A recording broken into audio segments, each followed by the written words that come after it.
Hi, I'm Grace Judson, self-proclaimed proud leadership geek on a mission to help new managers become good leaders. And I know if you've watched my videos, you have probably heard me say that before more than once, but here's the thing, it's true. And in a minute, I will tell you why it's important to me. But first, I want to tell you what this video is going to be about. I heard recently from one of my newsletter readers that she's dealing with a workplace that seems increasingly disrespectful and unstructured. She thinks it's because the company's leadership believes that in order to attract top quality employees, the culture needs to be flexible and casual. Now, I am certainly not going to disagree that flexibility and a more casual workplace are good things. I don't think any of us want to go back to command and control hierarchy or suits and ties and heels and stockings. No, but as with many things, sometimes there are unintended consequences.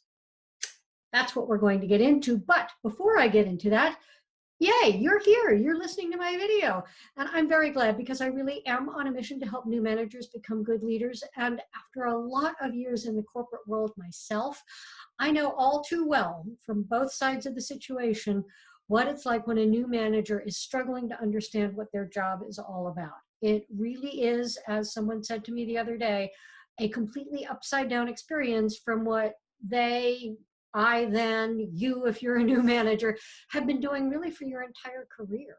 And I see over and over again how painful and difficult this can be for everyone involved, and what a high cost there is for the new manager, for their teams, and sometimes for the companies they work for. This is not a small, localized, we'll say, issue. So if this sounds interesting to you and maybe even fun to learn more about, I know, but I did say I'm a leadership geek, be sure to subscribe. Click the little bell so you'll get notified when I release a new video, which I do every Wednesday. Okay, back to the subject of unintended consequences within workplace culture situations. Flexibility is great. Flexibility means different people's needs and schedules can be accommodated without an impact or without a negative impact to the work. It means the company can work with great employees across multiple time zones and different locations. It means the work gets done even as people get to take time for family events or personal appointments or, life happens stuff.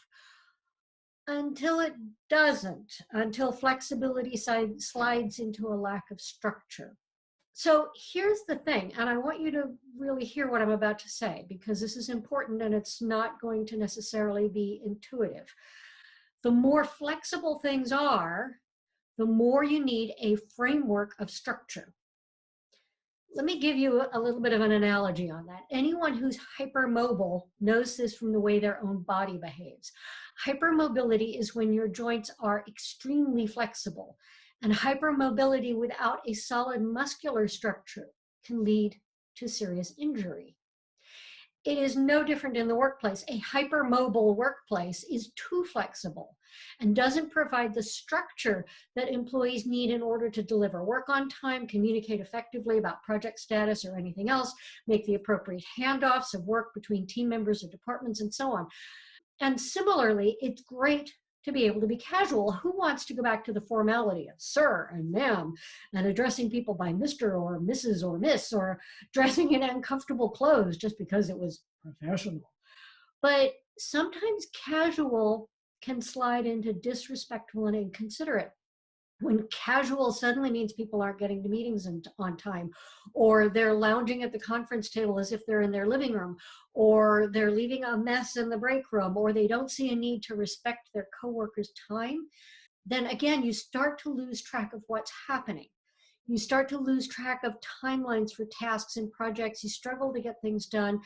People's frustration and resentment starts to rise, right? And too casual can lead to disrespect, which leads to a loss of trust, which is a deal killer for employee engagement and productivity.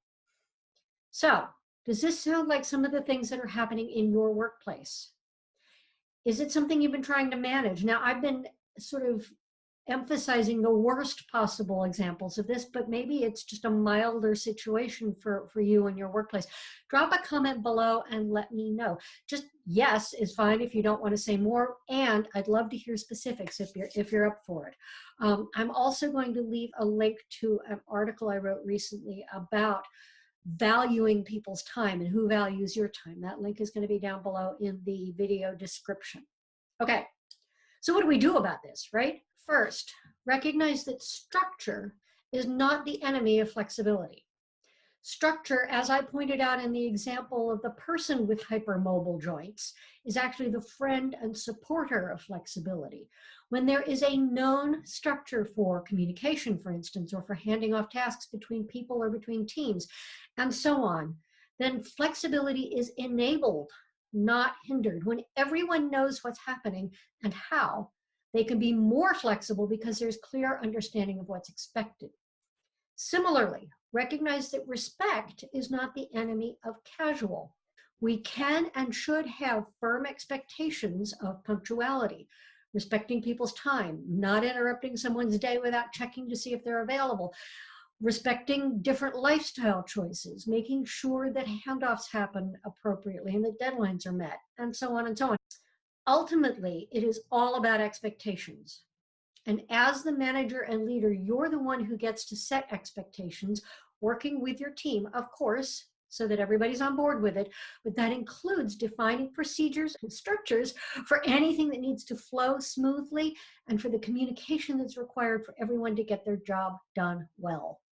You are allowed to set expectations and standards for all of this: punctuality, how people manage their time and communicate about it, and how people respect each other's time and energy, and yes, lifestyles. Look, what I'm about to say may sound a little odd, but it is true nonetheless. As much as people say they want flexibility and freedom from structure, they actually do better. They feel better when there are clearly defined expectations.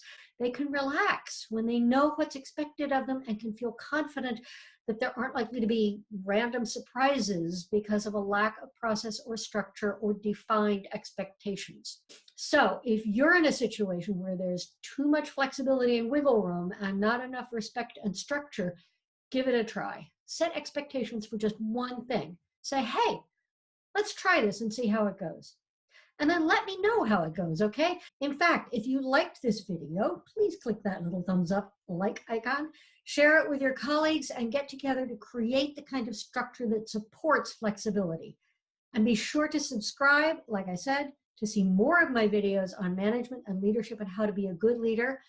And leave a comment so that I know what's going on, so that I can help out further, just so other people have a chance to find this video and learn from it as well. See you next time.